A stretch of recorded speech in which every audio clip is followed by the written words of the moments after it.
What's up, guys? Welcome into Good Morning Lambeau. My name is Clayton. You can check us out on Packernet.com. Find me on Twitter at Packers_access. You can text us 865-658-5824. We're flying solo this morning as Tim is still on assignment in Milwaukee, and Emilio's on assignment in his bed, I'm sure. Here to talk a little Packers as we're inching our way towards now the Detroit Lions game coming up. And we obviously have Chalk Talk tonight where we're going to break down all of the top plays from the huge win there on Thanksgiving night against the Miami Dolphins. We came up with 15 plays. Really, really fun breaking down that tape. Excited to see exactly what you guys think about that and get your input on it as we go through that tape. Today, we're going to do things a little different. We're going to kind of take a look on Twitter, see what's going on around the league. You know, the Lions are really, really banged up. I don't want to dive too deep into that game. We'll have plenty of time a little later in the week as we've got a Thursday night kickoff coming up. Obviously, we'll have a full slate of games in the NFL, or a somewhat full slate tomorrow that'll have some playoff implications on the Packers season here. We'll hit on that a little later in the week. But today, just wanted to kind of walk around Twitter for a second and show you guys some of the stuff, like the key injuries with the Detroit Lions coming up is wild. I mean, there are a ton of defensive players on that injured reserve list, and we may not get to all of it, but we also want to take a look at the Packers roster from a contractual standpoint. Like, okay, what does the roster look like here in the next 1 to 2 years, right? Who's going to be free agents? Who's still under contract? Who are restricted free agents? Things like that. As we kind of get towards the end of the season, we'll get an idea of, okay, there's a handful of players that we may or may not bring back. How do we stand on those? I want to get your all's input on that as well. This was somewhat of a surprise show this morning. We were planning on not doing one. I woke up and, hey, you know what? Let's do it. Let's roll with it. So, all right. So let's just jump into Twitter first and kind of see what's going on there. And you guys, I'll try to keep an eye on the chat here as well, keep you involved. Matter of fact, let's give a shout out. We got Miss Jen right in the house. Good to see you, ma'am. Thank you for swinging by. Carl K. In here, he says, anybody else in here? I am, Carl. There you go. All right. Now we got a bunch filing in right now. Again, we just kind of put this together a little late, but that's all right. Carl K says, looking for the Chalk Talk revelation. Chalk Talk's going to be fun tonight, man. There was some really cool stuff. This was a unique one, in my opinion. I think we had 10 of the 15 plays. Matter of fact, no, we had more than that. We had 12 of the 15 plays came in the first half. That's very, very rare that happens.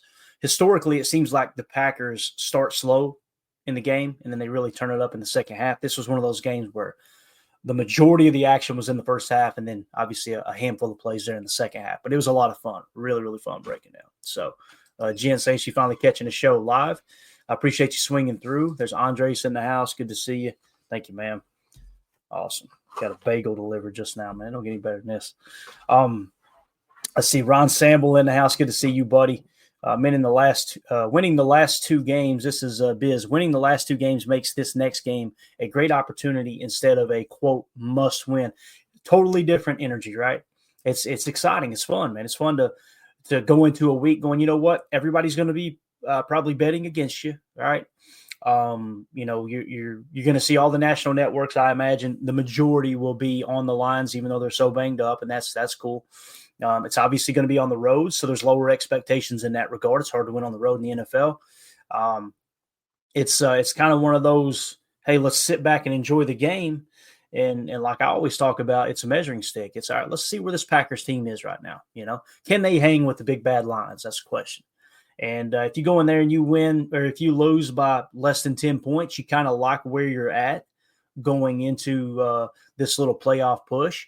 If you somehow, some way beat them, then it shows, hey, look, we can beat anybody in this league. There's no denying it. Listen, if the Packers beat the Lions this week, what it proves is, okay, we might not be the best team, but we can beat the best team on any given Sunday, right? And we know that kind of goes without saying.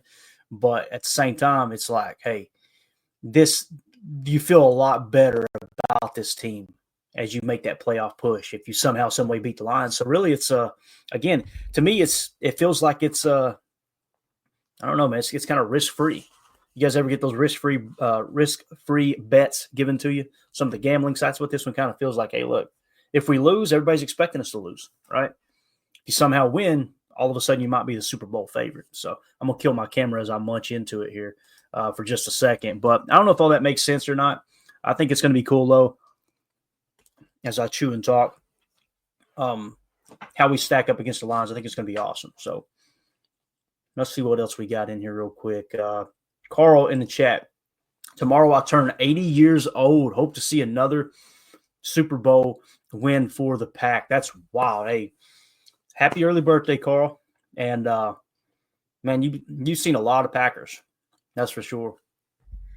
That's it's funny you mentioned that. Let me just go ahead and pop this on the screen. And listen, Carl, I'm not saying you're this old. Okay, please don't take this the wrong way. But when you talk about how the game's changed over the years, it's wild because it was just a short time ago, like me growing up in the 90s, professional football from the 90s to today has changed so much. You had a lot more in the early 90s. You had a lot of that pro set, two backs. And you've seen a lot of that, I'm sure, at 80 years old. You probably remember the Lombardi days, or at least heard about a lot of the Lombardi days if you weren't a fan at the time. Trying to do the math in my head. That would have made sense, yeah. So you've seen the pro set under Lombardi where it was basically a split backfield under center, right? I've seen a lot of that in the 90s too. Now, Lawrence Taylor kind of changed the game when he came on the scene and was just this excellent pass rusher, right? I mean, he just kind of absolutely took over. And teams had to start putting a tight end on the line of scrimmage on his side. They would also go with one single back offset to his side to try to block him. In some cases, they would allow a double team every time on Lawrence Taylor because they didn't play really, really wide 9 looks back then. They would fan the guard and the tackle over to block Lawrence Taylor, and the running back would be kind of head up in the gap there to try to stop an interior defensive lineman. Really changed the game. But check this out right here. This came across my Twitter earlier today under historic videos. And historic videos, listen, they cover a lot of stuff. It might not be a good follow for you. But I thought this was really cool. And we'll mute the music, of course. But look at this. It kind of looks like Packer colors. I could be wrong. That might be the Packers. Of course, the uniforms don't look much different. But this is from the 1940s. Check this out, man. I mean, these guys, you're talking about a tough bunch of guys, the leather helmets. And what's crazy about the leather helmets, when you hear about the leather helmets, you think, man, I bet they got a bunch of concussions. They probably did. But the reality is guys wouldn't lead with their head as much back then, right? Because you could kill yourself. Today, the players are so protected by the helmet. That's what leads to more and more concussions because they're leading with their helmet and causing those concussions and those micro concussions too in the trenches. Think about it. In the trenches, every single play, what we call the pit, they're banging heads, right? You kind of lead with your helmet as a defensive lineman and then work your pass rush move off of it. That's why J.J. Watt always had the cut across his nose, right? And it's what essentially patient zero, which was Mike Webster, the center, the obviously NFL Hall of Fame center in Pittsburgh. It's what caused his CTE was the micro concussions. Essentially, they said it was a small concussion every single snap, right? Like it was just a bang, bang, bang. It might not be the one where you see stars and it rings your bell and you can't think for a second, but it's those micro concussions is what built up to leading to CTE and everything. If you guys have not seen the movie Concussion, man, it's I'm not a big movie person. You guys know me. I'm just not, I don't get into it. I don't get into Hollywood. I call it Hollyweird. There's a lot of weird stuff that goes on in Hollywood. I just don't get into that whole movie star thing. But if it's a movie that's based around a true story and there's something I can learn from it, I love it. Almost like a docudrama or what have you. Love that type of stuff. You need to watch Concussion. It'll change the way you think about the game, man. I know I used to be that fan, and I've said that from time to time here. I used to be that fan that was, man, they're ruining the game. These guys are soft. They need to let them play, blah, blah, blah. I watched Concussion. I was like, boy, am I an idiot. Am I an idiot, man. So, yeah, Jen Wright's seen it, obviously. She says, great movie. Yes, absolutely, absolutely. It's just so well put together. Jen, the scene that gets me, spoiler alert, listen, the movie's been out over a decade, I'm pretty sure. So if you haven't seen it yet, don't get mad at me if I spoil it. The scene that gets me, Jen, is when they're in the courtroom and they're finally getting this stuff acknowledged that CTE is a thing, and it shows Mike Webster in the back. I'm trying not to get emotional right now, man.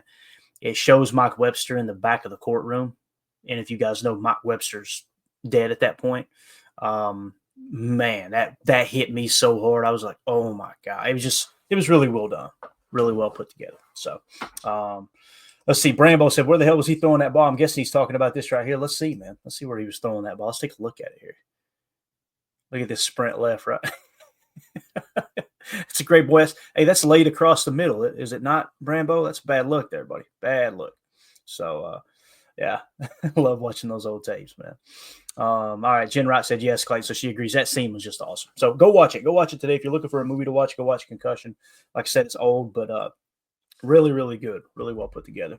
All right, so Keyshawn put this tweet out. Keep the hate. I just want the love. Hashtag K9 showed him running out of the tunnel. If you guys remember, I think Keyshawn was one that got frustrated with social media earlier this year and was just like, I'm done. I'm stepping away, right? I don't understand the fans that kind of go at the players. It doesn't make any sense to me. I don't understand the fans that argue with the players' parents and family. It's like if my family member, and this doesn't apply to Keyshawn, okay? This doesn't apply to Keyshawn at all, but I'm just saying, like, it's another issue. If my family member played football and I logged on to social media and there was some handful of knuckleheads who were bashing his character and calling him soft and made of glass and this and that, you can bet your ass I'd get mad. I'm responding 110% of the time. That's my family member. That's my friend. And you're trying to question his integrity. If you want to question the play on the field, absolutely, that's cool. But when this whole made of glass stuff and it's coming from Hambubger872 on Twitter that doesn't even have the huevos to put his real name on his Twitter account and darn sure won't put a picture of himself. I have no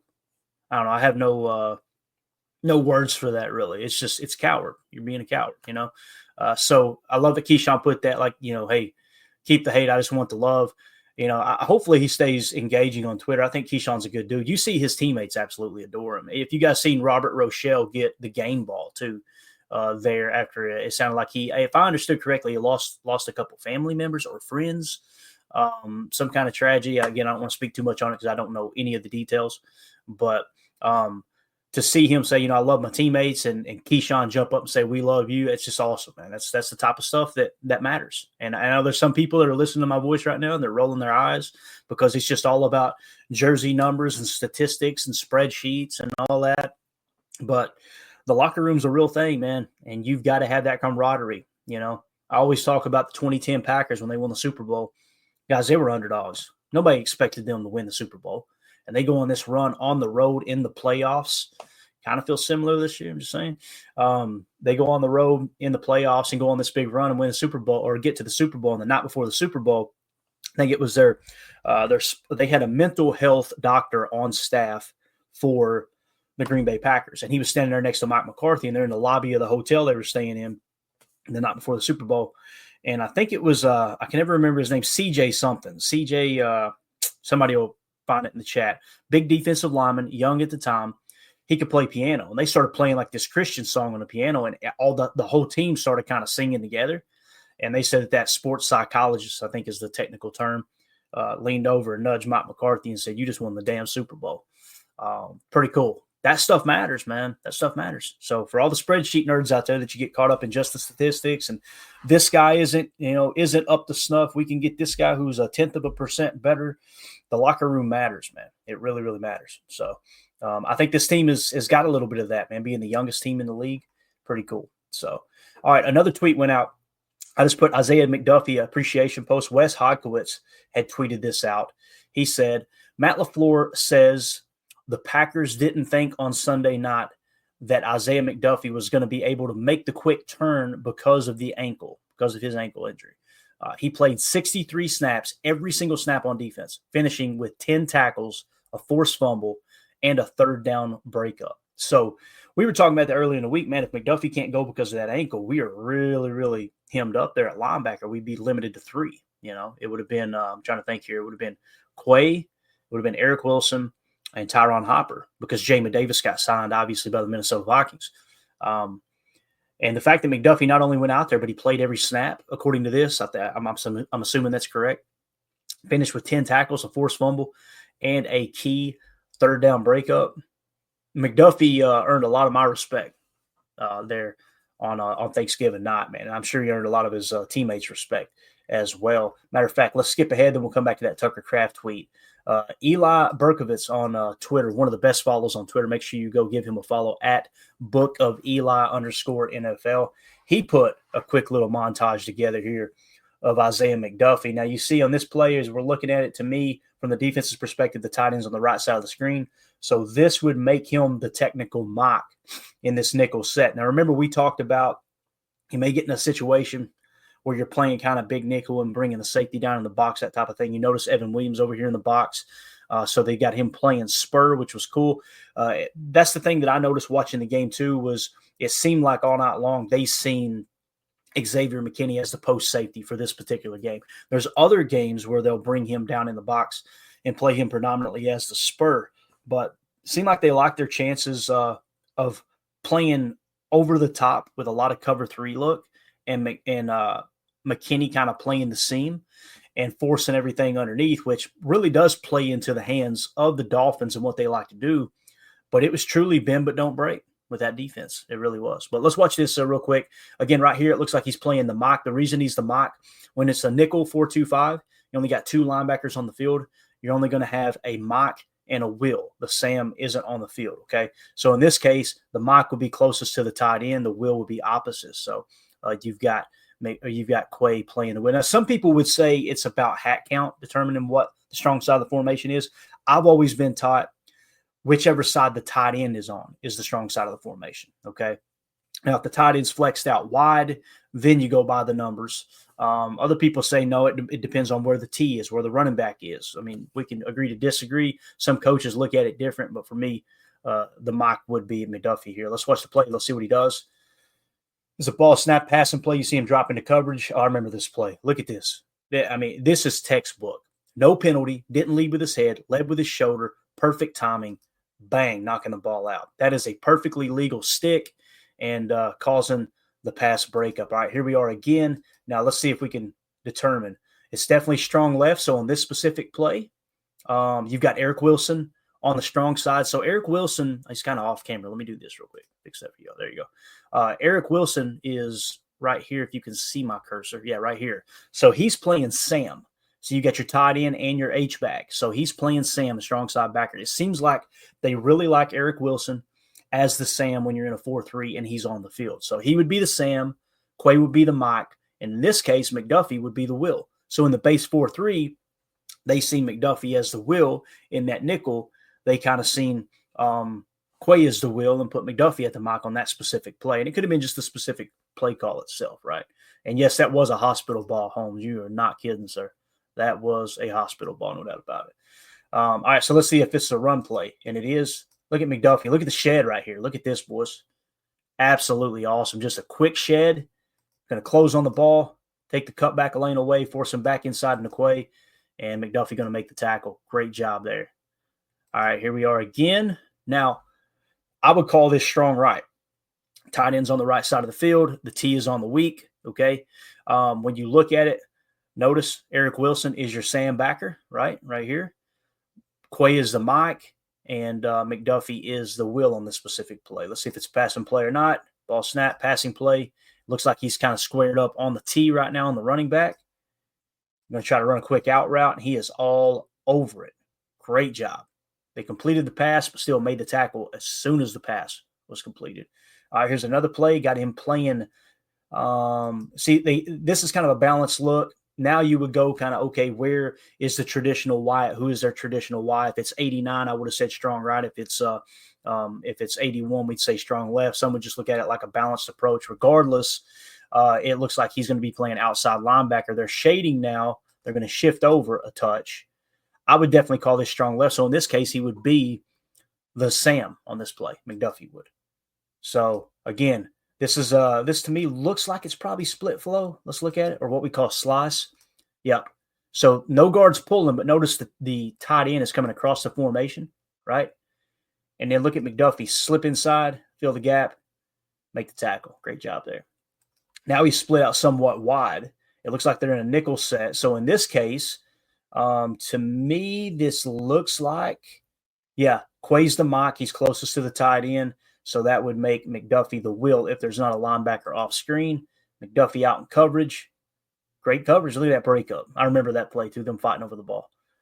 Great job there. All right, here we are again. Quick motion, jumping out into coverage, kind of playing that curl flat.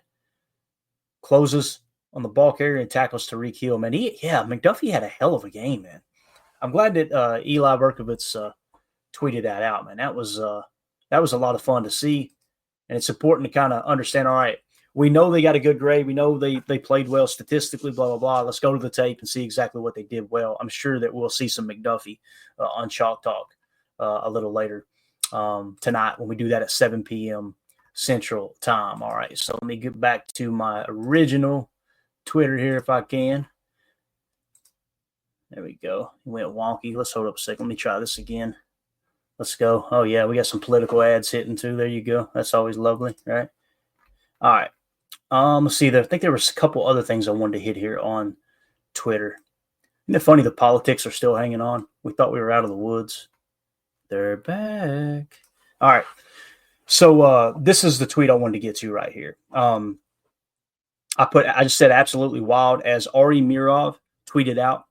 The Lions defense currently has defensive end Aiden Hutchinson, linebacker Alex Anzalone, defensive line John Kaminsky, cornerback Enos Rakestraw Jr., linebacker Derek Barnes, defensive lineman Marcus Davenport, safety Melifanu, I hope I'm saying that right, defensive line Kyle Pecco, and linebacker Jalen Reeves-Maben on IR. Now they've also lost Malcolm Rodriguez for the season with a torn ACL. I mean, that's just the injuries are piling up for the Detroit Lions, specifically on defense. Now their offense is still humming. Don't get me wrong. Let's see. Donald in the chat says, "Dang, are these all starters?" I can't confirm or deny that, Donald. I know a lot of these guys. I mean, obviously, Aiden Hutchinson, one of the best pass rushers in the league, and Alex Anzalone is definitely a starter. He's that guy that they've been using as a hybrid, as a pass rusher and dropping into coverage. Probably more of a pass rusher than a stack backer, but can kind of do it all. I don't know about Kaminsky. Enos Rakestraw Jr., we talked about him a lot. That was, if I remember correctly, I think that was Tim's favorite corner in the draft, right? I had him as 1, 2, 3, 4, 5, the sixth best corner in the entire draft. So that's a big loss there. You're expecting that rookie to kind of, much like with us with Jordan Morgan, you're expecting him to contribute as a high pick. And I'm sure he was drafted in the first 3 rounds. I can't imagine he was dropped out of that. Linebacker Derek Barnes, I think he was borderline starter. Marcus Davenport, pass rusher, if I remember correctly, he played edge for a while. I want to say he was in New Orleans for a while. So definitely a few starters here, but Malcolm Rodriguez, I'm almost positive was a starter. So again, you've got probably 3 or 4 starters that I can notice right there, and then the rest were probably backups. But nonetheless, man, when you guys know how it is, you get in the middle of a game and you have an injury, and these backups all of a sudden become starters. And when those backups are actually your third string guys, because your second stringers are banged up too, man, that's tough for sure. Reef says second string players. That's not true, sir. We had at least three starters there. Let's see. Ron Samuel says Rodriguez was a starting line. I thought he was. He was the big talk of Hard Knocks a few years ago, if you guys remember. So here we go. Brambo says 4 starters. I think that sounds about right. So again, you're losing depth and you're losing starters. It's tough, man. It's brutal. Like Donald says, brutal. And then he also says really affects special teams. Yeah, with the backup players, that's a great point. So this might be a week that we see the special teams kind of pop for us a little bit more, which I thought they played a great game. The other day, on Thanksgiving night. So let's see here. Holmes in the chat. We may see their practice squad D line players. That's very, very true. Very true. Could be. Deadfish in the chat. Yes, Marcus Davenport was drafted by the Saints with our number 1 pick that we traded down with. I remember that. Yeah, because I remember Packer fans kind of being upset that, man, we could have had Davenport. He was kind of on a lot of fans' radar, right? And we traded back. It seemed like it was ages ago, though, does it not, Deadfish? Was that Ted? Was that Ted Thompson draft? I think it might have been. That's wild. Time flies when you're having fun. Joyce Martha with the gifting of 20 memberships here to 20 lucky viewers. You guys, whoever got gifted that, you'll get entered into the giveaway, man. this coming weekend. We got to come up with what we're going to give away. It'll either be an autographed jersey or autographed piece of memorabilia. We'll come up with something real cool for you guys. But if you're a member here on YouTube or you're a member of our Patreon group, patreon.com/Packer Fan Total Access, you get a lot more access in there. But on YouTube here, this puts you into the obviously the running for the giveaways as well. So Joyce, thank you so much. You're too kind. We appreciate you supporting the stream and also hooking people up. As looks like iRock and Drew D got one. Awesome, good stuff, guys. So we'll make sure you're entered into the giveaway this Thursday night. We'll do it on the post game show as we announce a winner with the Larry McCarron Pinky Wheel. Excited about that. All right. So that's all I wanted to show you guys on Twitter. Again, we're gonna look at the injury report as it becomes a little more in focus a little later in the week. I imagine, let's see, we play on Thursday. So Thursday would be game day. That would be, let's see, so it'd be Wednesday too. We should have a injury report coming out. What would it be? It usually comes out on Wednesday since we're playing 2 days early. That would mean Monday, right? So Monday would be the first, then Tuesday, then Wednesday would be the designation. So yeah, Monday. There you go. We'll get it cranked up and get you all the injury information as it comes in. Now let's shift gears and let's talk about. I really wanted to talk about the salary cap, but we're kind of running low on time. You know what? Let's do it. Let's do it anyway. Let's hit on the salary cap real quick. I wanted to get an idea of, okay, what players should we really be keeping an eye on in terms of they may end up being free agents, right? And we hit on this going into the season because that's when Goody's kind of looking into it. But let's take another quick glance at it, all right? I want to know, you guys in the chat, we've got it low latency settings, so we should see your comments fairly quick. Hopefully that happens. We're going to go down through this list of future free agents. And what I want you guys to put in the chat, okay, is the name of the player and whether you want to keep him or let him go, okay? Stokes, let him walk, or Stokes, keep him, all right? Because, again, we're going to rattle through these quick. Here are the unrestricted free agents. Eric Stokes, all right? His previous average annual value was at $2.9 million per. Don't even worry about that number. What I want to know is, do you want him back on the roster for the market value? Think of it in that regard, okay? So, his market value, when he hits the market, listen, he's a very athletic dude. He's come back from the injury. He seems to be healthy now. You guys know my opinion. I'm not willing to pay too much to keep him. If it's somewhat of a small contract, I'm all about it. But, again, if it's something that his market is $5 million, whatever it may be, let us know in the chat, all right? Eric Stokes, how do you feel about it? Man, yeah, this is awesome. You guys, they're coming in quick here. Let's see what we got here. Donald in the chat. Stokes walk. Jen Wright, Stokes go. iRock says keep, all right? iRock wants to keep Stokesy. Like it. Ron Samble says Stokes walk. Drew D, Stokes walk. Dylan walk. I agree with both of those. I have to agree with both of those, Drew. And again, well, here's the thing. If it's the same contract we had Dylan on before, what do you think, Drew? I know what the answer should be. I'm trying not to laugh, but my focus went for, man, if we can get him back for $2 million, he's great for the community, the team. Are we building a football team? We're building a community, right? I know we talked about the locker room and it matters, but in this case, it's like, man, it's tough. It's tough to see some of your favorite players go. Corey Ballantyne's another one. Josh Myers. Let's take them one at a time. Let's focus on Stokes. All right, let's get everybody's opinion here on Stokes. Anthony in the chat says Stokes gone. Andre says Stokes cut right now. Man, Andre's coming in hot today. Holmes says let him go. Anthony says let Dylan walk. .com, that's an interesting name, says keep if it's cheap. See, I can understand that stance too there, Dot. Hopefully you don't mind me calling you Dot. If you get Eric Stokes for $2 million, I'm all about it. Now, you got to think there's value in knowing the system, right? There's value in the camaraderie in the locker room.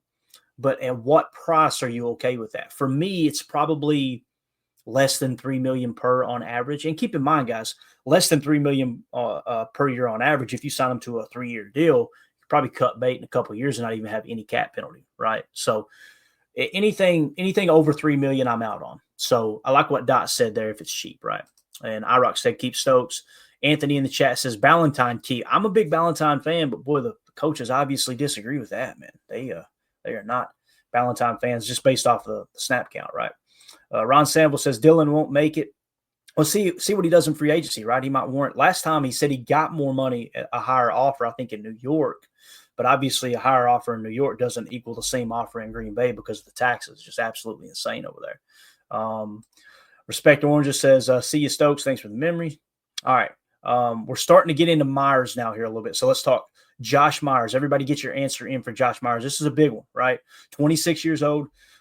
His previous average annual value is 1.3. You know, when you look at how much we paid Myers while he's been the starting center, it's probably pretty good value, don't you think? Good pass blocker. Not so good at run blocking based off of what we've seen in the past. I thought he was having the best year of his career this year, and PFF completely disagrees. Maybe I've been a little too lenient in that regard. Yeah, Myers is one of those guys that if you can bring him back for $2 million or less than $3 million per, I'm probably okay with it. When you get into the $5 million range, I'm like, and on the market, he's liable to get $8 or $9 million per on the market because of the athleticism, right? Somebody else might see him and go, look, we like to run more gap runs than zone. He fits us better than the Packers. They're willing to pay for that, right? I do think center is a very, very, very important position. If you don't believe me, go back and watch the game in the rain where Elton Jenkins on the short week had to get out there and snap the ball in the rain, and it was disastrous. How many, botched snaps we had, right? But let's go to the chat, see what everybody's saying. Reef says Myers keep. All right, there you go. Daryl says Stokes and Dillon. Anthony says Myers gone. Jen Wright says Dillon walk, keep Brooks. Who's Brooks? Brooks. Maybe she meant Stokes. I think she meant Stokes. Yeah. All right, cool. Anthony in the chat says Wilson keep, talking about Eric Wilson. Man, I'll tell you, that's an interesting one. He's 30 years old, probably not going to get a whole lot of attention in free agency for that reason. If he does, it'll be like one of these fake 2 or 3 year deals where someone can cut bait after 1 year, not a whole lot of guaranteed money. But Eric Wilson, what's the price tag we would put on Eric Wilson, man? That's tough. That's really, really tough. What is Eric Wilson worth and for how many years? He obviously takes care of himself. That's the big running joke around the locker room. Is just like I think Matt LaFleur said he's got the best body in the locker room. He's just absolutely shredded. You could tell he takes his profession very, very serious and staying in shape and all that. So he might be one of those guys that can play a few extra years. Ideally for me, Eric Wilson would be probably, $2.5 million per on a 2-year deal, and you can get out of it after 1. Let him test the market and then try to get him back on that kind of deal. It's probably one of those things that drags out to like the second or third stage of free agency, that if you end up signing Wilson back, you'll get him back then. When you look at the linebacker room, and I won't pull it up on screen, but I'll kind of take a look at the cap table here. Matter of fact, we'll do that here in a second with some of these since we're out of the big names already. But when you look at the cap table and it comes to the linebacking room, the only players under contract in the linebacking room for next year is Quay Walker, Edgerrin Cooper, and Tyron Hopper. Now, keep in mind, Aaron Mosby is listed as a linebacker. I think we would all agree we've played him more as a defensive end, but it is nice to know that he can play a little stack backer if need be, just like Brenton Cox Jr. probably could. But Aaron Mosby is going to be a exclusive rights free agent. So if the Packers want him back, he will be back, right? But again, I don't see him as a linebacker. We weren't talking about, we're fine. We got Aaron Mosby, right? He's pretty much played defensive end. And this is on Spot Track's website. So you only got 3 linebackers coming back. Eric Wilson, Isaiah McDuffie are both set to be unrestricted free agents. I would like to have them both back for the right price. You know what I mean? So I imagine they're probably going to get to test the market. And then if they come back and, hey, look, we like what we got here. It might be one of those type of deals, too, that you just tack on, 2 or 3 voidable years and spread out a $2 million salary, right, over 3 years. And later on down the road, you just end up eating $300,000 in cap penalty type thing once they're gone, right? That could be the case, too. So let's see if there's anybody else on this list here. Let me go on down and get everybody take here. Drew D, he's not worth the roster spot anymore. I like Wilson and Brooks. There you go. Daryl, Andre Dillard, you saying keep him at Daryl? I imagine that's what you're saying there. I'm not a big Andre Dillard fan, personally. I think you just let him walk. And if you can get him back on a minimal deal, cool. iRock says keep A.J. Dillon. So he's keeping Stokes and A.J. Dillon, man. iRock, I think you fan like me, man. You get attached to players, don't you? It's tough, man. And both of those guys, great locker room guys, man. Their teammates absolutely adore them. So Ron Sample says, keep Ballantyne at the minimum. Holmes MD1 says, keep Dillon on the minimal deal. Okay. Brambo Stokes is gone. Let's see here. Donald Krieger, Andres. I don't know what he said. Let me go back. I better not. I'm scared. All right. Joyce Martha, keep Corey, Eric Wilson, and Josh. Okay. Again, for the right price, I'm all about keeping all these guys. I just I'm wondering what's going to happen when they hit the market, especially Josh Myers. That's really, really interesting. Wilson on a small contract, says Reef. I like it. All right, I think we're pretty well caught up, trying to get to all of them here. Jen Wright says Myers, keep if you can keep him for cheap. Joyce Martha says the same thing, keep Josh. Respect Oranges, keep Myers. He's played his ass off. It looks like the fans have really, really turned back to locking Myers as a majority, right? Daryl says Myers is a keeper. Now, Drew D says let Myers walk to upgrade him, but we need to pay him if we don't replace him. That's a great point, Drew. If it's going to be put some random Joe in at center as opposed to Josh Myers, yeah. But if you can upgrade him, right? That's roster building 101, baby. Like if you can upgrade it even slightly, yeah, do it. But if not, and that you don't have the convenience of doing that on the fly, right? It's like one of those things that you can really piss a player off if you lowball them and they go, okay, I'm done with this. I'm just going to hit the market and go somewhere else. That can really happen too. So we're sitting here talking as if it's just an easy yes or no. But the reality is there's guaranteed money involved. There's also security in the years. It's how the contract's structured, all those things, right? Daryl says Myers is a keeper. I think we already hit that one, yeah. Holmes, Myers, keep if reasonable. Okay, there you go. So I love doing this type of stuff because I don't want to say it's completely surprising, but it seems like there's a lot more people that are higher on Josh Myers than I expected. Just kind of cool. So Bo Melton, I think somebody said keep Bo. Yeah, notice over here to the right, guys, you've got, if I can get it to click, here we go. The ERFA means exclusive rights free agent. I don't want to get into all the details of what that means, but I will say if the Packers want them back, they'll be back, and they'll be back for very, very cheap. Okay. So Mosby, Aaron Mosby, Bo Melton, Daniel Whelan, heck yeah. Lock Daniel Whelan up, boys. Give him a 4-year deal right now. Now, you got exclusive rights. There's no reason to at the moment, but Daniel Whelan needs to be the punter for the next decade or until his leg falls off. Emmanuel Wilson, another exclusive rights. So these guys are going to be back with the Packers. And you talk about building depth. And again, they got Aaron Mosby listed at linebacker. I see him more as a defensive end, but I'm all about bringing all those guys back. Kadeem Telford, I don't know. He hasn't really shown anything there. Caleb Jones is a restricted free agent, so he'll obviously be back as well. Isaiah McDuffie's unrestricted. I'll tell you this, man, that performance we got from McDuffie the other night, look at his average annual too, man, $902,000. What a steal that is. What a steal. Drew D says, I'd pay Whelan big money. Damon Stewart says Whelan deserves a check. So, yeah, we're all on the same page there, man. But we get to keep him for cheap because he's on ERFA. Winky emoji. Amen. Amen. He's sitting back going, this sucks. Because if he were to hit the market, he's going to be probably a top 3 paid punter in the league. But, again, that's another reason that Goody works the roster the way he does, because you set yourself up by signing these players that no one else likes, especially a young player, but whether there's undrafted or you sign them off the practice squad, and you start to fall into these exclusive rights free agent type tags and things like that. So, yeah, good stuff, guys. This is a fun conversation. I'm glad we did it. Let's look at the table real quick. I'm going to remove this and start this other screen. I want to show you guys the salary cap table real quick. And it's a good overhead look at each position group to kind of show you who we've got coming back at each position. I think this is always really cool to do.